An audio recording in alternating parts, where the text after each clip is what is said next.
Welcome to the VisualCAM Quick Start tutorial series, brought to you by MecSoft. Today we'll be introducing 2 1/2 axis milling.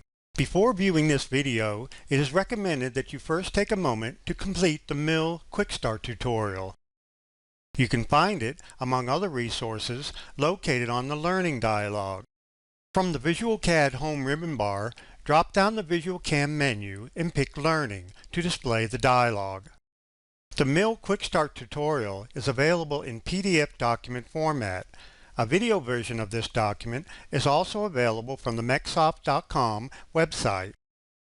If you would like the source files used in this video, just drop us an email at support@MecSoft.com and ask for the intro video source files. We'll be happy to send you a download link. Before starting any new CAM project, you should first perform the following startup checklist. For more detail on each of these items, you can refer to the 3-axis introduction companion video. We will perform the following basic steps in machining this model. First, we will define the machine and the post-processor to use. Then, we'll define the machine setup, including the stock geometry, material, and work 0. Then, we'll load a predefined tool library. Then we'll create predefined machining regions on our part. We will generate our 2 1/2 axis toolpaths, including a facing operation, 2 pocketing operations, and a profiling operation, using predefined regions. Then we'll simulate and post-process the toolpaths. Now, before we begin, I want to mention the layout of the Program tab. You will notice that we will progress from left to right. We'll start with setting the machine, then the post, setup, stock, alignment, material, and then the work 0. Only after those steps are completed do we create machining operations. Let's start by defining the machine to use for this job. From the Program tab, select Machine to display the dialog. Under Machine Type, set the number of axes to 3 axis. This is the correct selection for both 2-axis and 3-axis operations. Pick OK and notice that the machine type now appears under the machining job in the machining browser. Next, we'll define the post processor. From the Program tab, select Post to display the dialog. For the current post processor, select HOS from the list of available posts. Then set the posted file extension to NC. Other file extensions are available depending on your machine requirements. Pick OK and notice that the post type now appears under the machining job in the machining browser. Now let's define the machining setup. If there is no setup 1 listed under your machining job, the system automatically creates one when a work 0 or an operation is generated. However, by default, the MCS, or Machine Coordinate System, is already aligned with the WCS, World Coordinate System, so this step is not required for this part. However, in production, you can have multiple setups and assign different machining orientations for each. In this step, we'll define the raw stock from which to cut the part. From the Program tab, select Stock, and then select Box Stock from the menu to display the dialog. First, we'll select Copy Bounding Box. The system analyzes the part and displays the maximum dimensions of the part. Then, we'll set the height to 2.5 and leave the length and width set to the computed part boundaries. Note that the stock dimensions you enter here are measured from the corner of the bounding box selected in this dialog. Pick OK and notice that the stock type now appears under the machining job in the machining browser. If the stock does not display on the screen, select the Stock Visibility icon located at the base of the machining browser. With the stock displayed, we can see that the height of the stock leaves extra room to cut the part in the Z-axis. Once the stock model is created, you can move it in alignment with the part if needed. From the Program tab, select Align, and then Align Stock from the menu to display the dialog. Since we'll be removing material from the top of our part, we want to align the stock flush to the bottom of the part. So for Z alignment, we select bottom, and for XY alignment, we select center, and then pick OK. The stock is now aligned flush to the bottom of the part in the Z-axis and centered in the X and Y axis.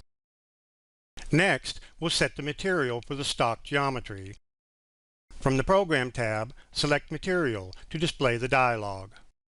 For Material, select Aluminum 6061 from the list of available materials and then pick OK. If the material texture does not display on the stock, select the Material Texture Visibility icon located at the base of the machining browser. Material texture is only for display purposes, and for this part, we will leave it toggled off. Now that the stock is aligned to the part geometry, in this step, we will establish the work coordinate origin. This location defines the 0 point from which all toolpath points are interpreted by the controller.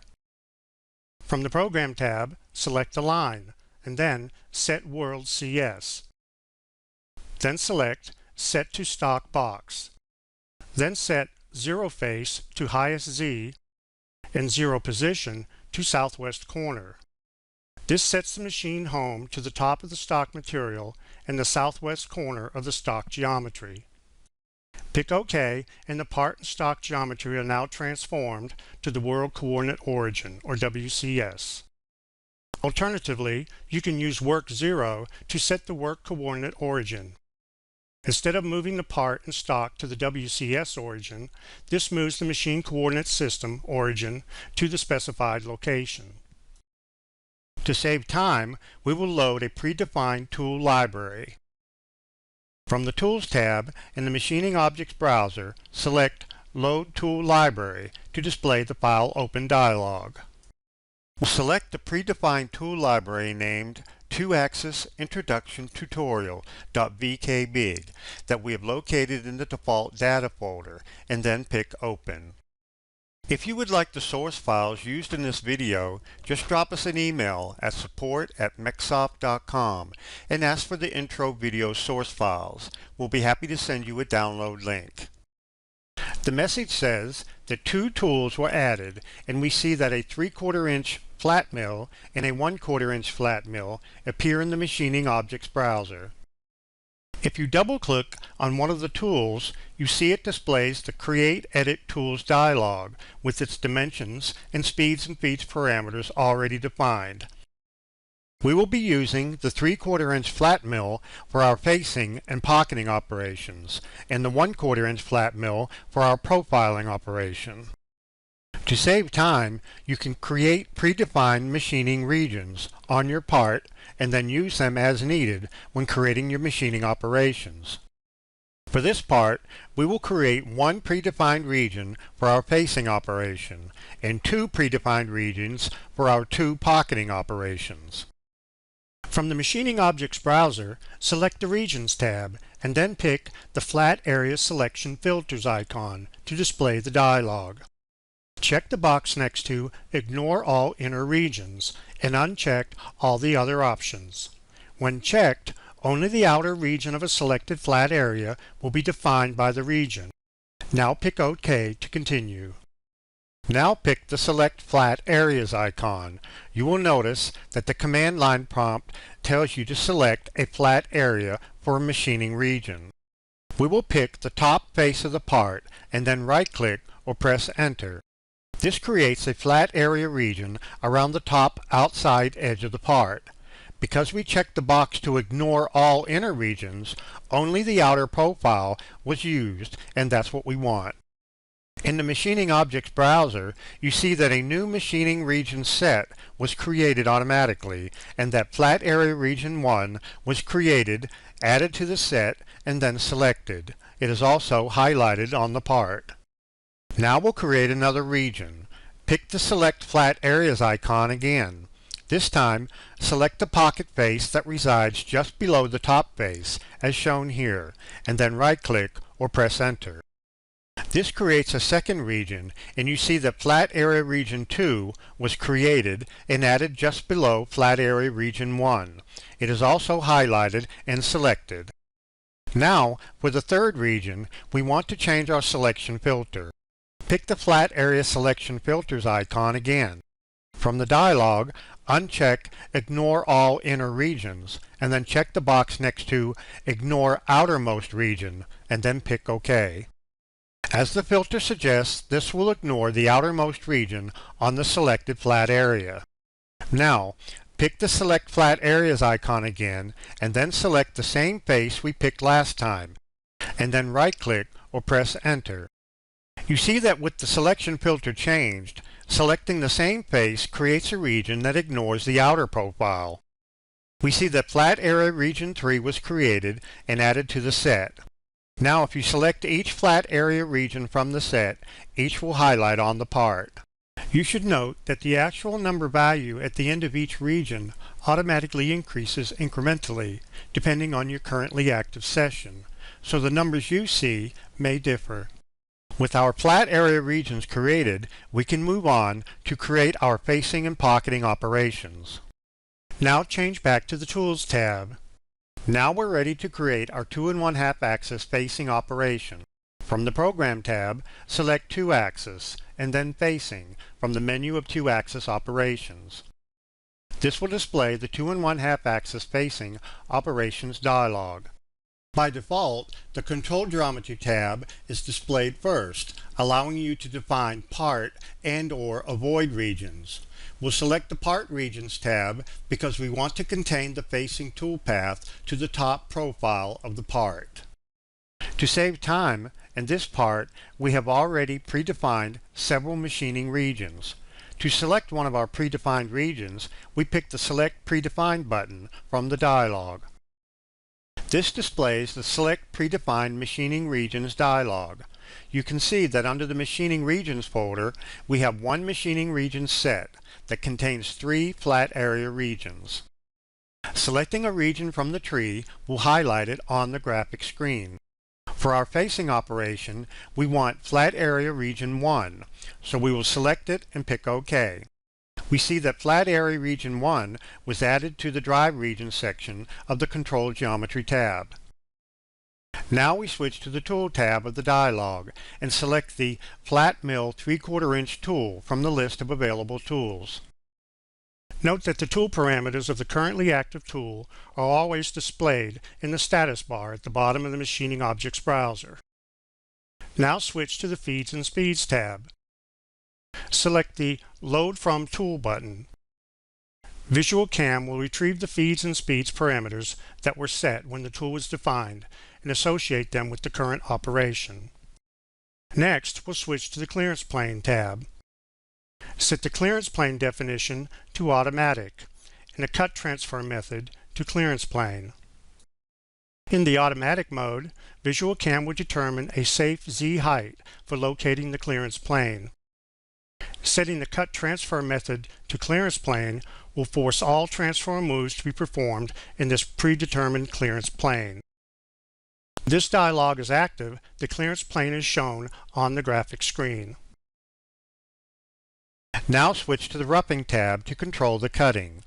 We'll set the tolerance to 0.001 and set the stock to 0. We will not be leaving any stock material left on the part after machining.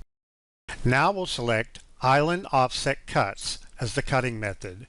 This means that the tool will move in successive uniform offsets of the part shape. For the cut direction, we'll select Mixed. The system will determine a mixture of both climb and conventional cutting. For the step-over distance, which is the distance the tool will move per pass in the X and the Y, we'll make it 30% of the tool diameter. In the future, you can also specify the step-over by entering exact linear distance. Now we select the Cut Levels tab, and for the location of cut geometry, we'll select At Bottom. Even though this is the top of our part, it represents the bottom of our actual cutting depth. You can refer to the images in the dialog for information about what each parameter means. Under the Cut Depth Control section, we'll set the total cut depth to 0.25. This will get down to the actual top of our part.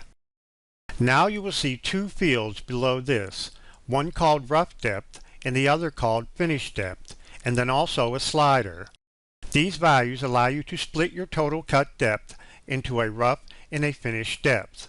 The slider allows you to adjust the two values together. If you click on the slider, you see that the rough depth will automatically set to the total cut depth we entered.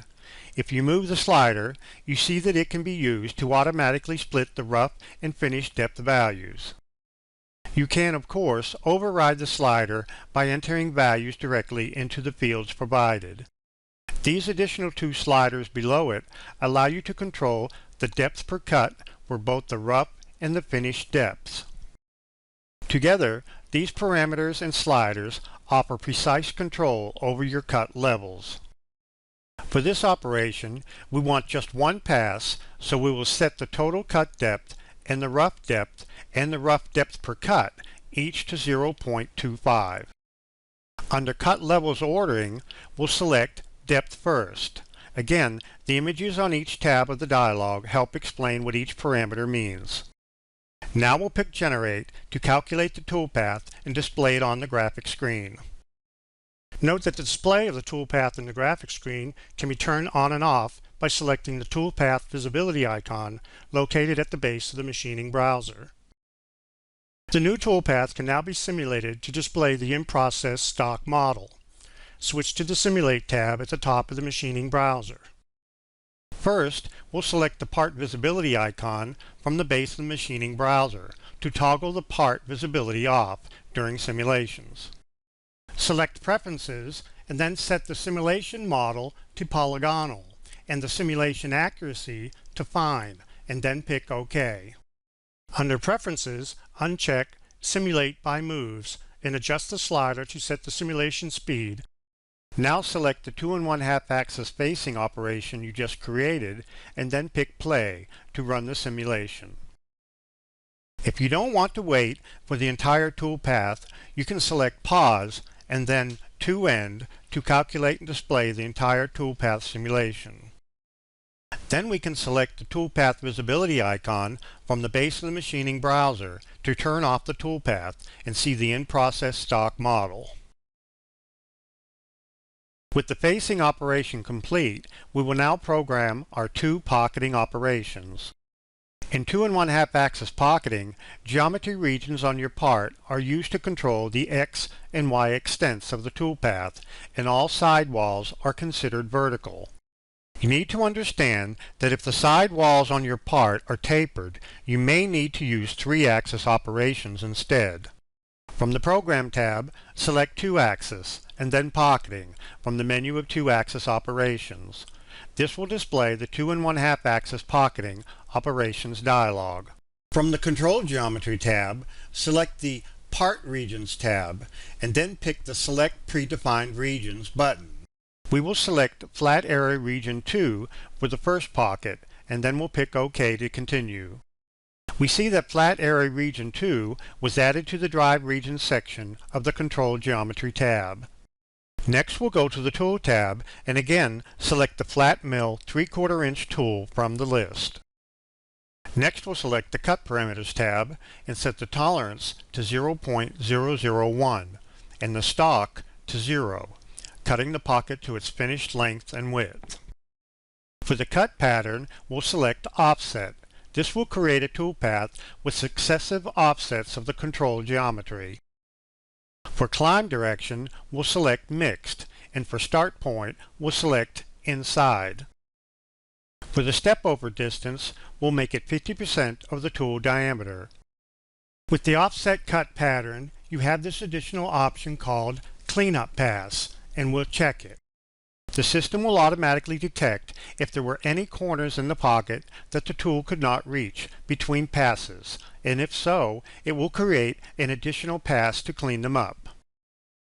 For the Cut Levels tab, we'll set Location of Cut Geometry to At Bottom, because our predefined region is located at the actual bottom floor of the pocket. Similar to our facing operation, we'll set the total cut depth, rough depth, and rough depth per cut to 0.25 and then pick Generate. The 2 1/2 axis pocketing operation is then displayed. The new toolpath can now be simulated. Switch to the Simulate tab, select the 2 1/2 axis pocketing operation we just created, and then pick Play to see the in-process stock model. Now we'll turn our attention to machining our second pocket. Switch to the Program tab in the Machining browser.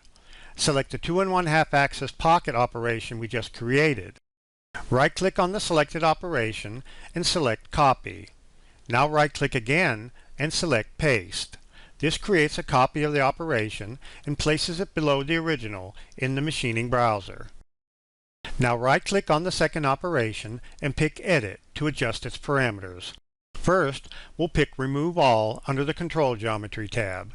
With the Part Regions tab selected from the Control Geometry tab, pick the Select Predefined Regions button. For this pocket, we will select Flat Area Region 3 and then pick OK to continue.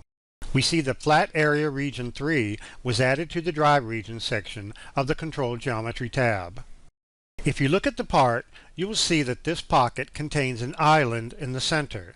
We want to include this as an additional drive region. To do this, we will pick the Select Flat Area Drive Regions button. The dialog minimize and we'll select the flat face at the top of the island, and then right-click or press Enter to complete the selection. You will now see that a second region was added to the Select Machining Regions list in the dialog. If you select each region from the list, you will see that the first represents the top outer profile of the pocket, and the second represents the top outer boundary of the island. Next we go to the Tool tab, and again we'll pick the Flat Mill 3/4 inch tool from the list. Next we'll switch to the Cut Parameters tab, and we'll set the stock to 0.025.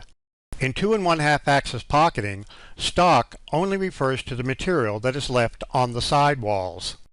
Setting the stock value to 0.025 will leave 25 thousandths of stock material around the side walls of the pocket and the island, which can then be finished using the profiling operation.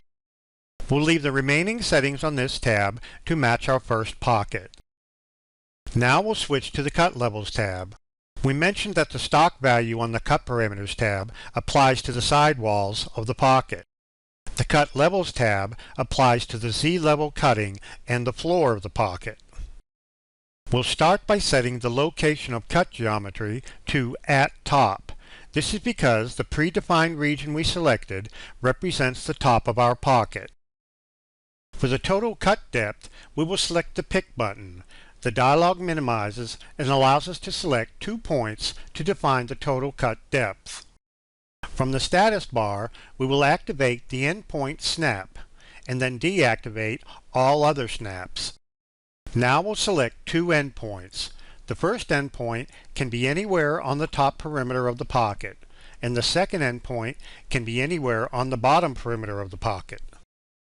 It doesn't matter which endpoints you select on the top and bottom perimeter because the system will calculate the depth for you, as long as one is on the top and one is on the bottom. The dialog reappears and we see that the total cut depth was calculated as 1.75. Next, we'll set the rough depth per cut to 0.25. Each pass will remove 1/4 inch of material. We want to make sure that the checkbox for Clear Island Tops is checked. This will make sure a cleanup pass is added at the top of the island, since its height is different than the top face of the pocket. Let's take a moment to review the cut depth control parameters. You should have the total cut depth set to 1.75. The rough depth set also to 1.75. The finish depth is set to 0. The rough depth per cut is set to 0.25, and the finish depth per cut is set to 0. Now we pick Generate. Once the toolpath is calculated, we'll make sure that the display of the toolpath is toggled on, and then we'll select the Display Toolpath and Levels icon from the base of the machining browser. This will allow us to see each level in the toolpath individually. As you can see, a cut level was located at the top of the island, just like we wanted. Now close the Z-Level display dialog. The new toolpath can now be simulated. Switch to the Simulate tab, select the 2 1/2 axis pocketing operation we just created, and then pick Play to see the in-process stock model. For our final toolpath, we'll add a 2 1/2 axis profiling operation as a finishing pass to clean up the sidewalls of the larger pocket. From the Program tab, select 2 axis and then Profiling from the menu of 2 axis operations. This will display the 2 1/2 axis profiling operations dialog. For this operation, we want the bottom of the pocket to drive the toolpath. To do this, we make sure the Part Regions tab is active and then pick the Select Flat Area Drive Regions button. The dialog minimizes and will select the flat face at the bottom floor of the pocket, and then right-click or press Enter to complete the selection. The dialog reappears with the Drive Flat Area 1 added to the list. Next we'll go to the Tools tab and this time select the Flat Mill 1/4 inch tool from the list. Next we'll select the Cut Parameters tab. From here we'll set the tolerance to 0.001, the stock to 0, and we'll set the cut direction to climb. Then, for Cut Start Side, we'll check the box next to Determine using 3D Model. The system will then determine which side needs to be cut based on the 3D model of the pocket and the island.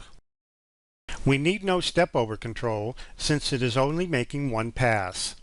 Then, on the Cut Levels tab, the location of cut geometry is set to At Bottom, and we can then pick Generate. Now select the Toolpath Visibility icon at the base of the machining browser to have a look at the new profiling toolpath. The new toolpath can now be simulated. Switch to the Simulate tab, select the 2 1/2 axis profiling operation we just created, and then pick Play to see the in-process stock model.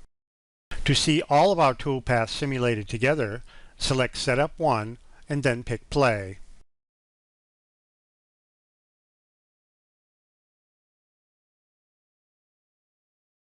Now, with the toolpaths complete, we're ready to post-process to an output text file containing G-codes that can then be sent to the machine tool to actually machine the part. Select Setup 1 from the machining browser and right-click and select Post. This will post all operations created under the setup. By default, the part file name and the setup name are appended for the G-code file name. Also by default, the posted G-code file is saved to the folder where the part file is located.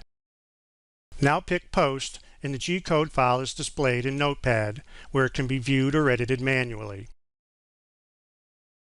For further assistance, you can visit the online help supplied with the program or visit www.mecsoft.com for additional tutorials. Thank you.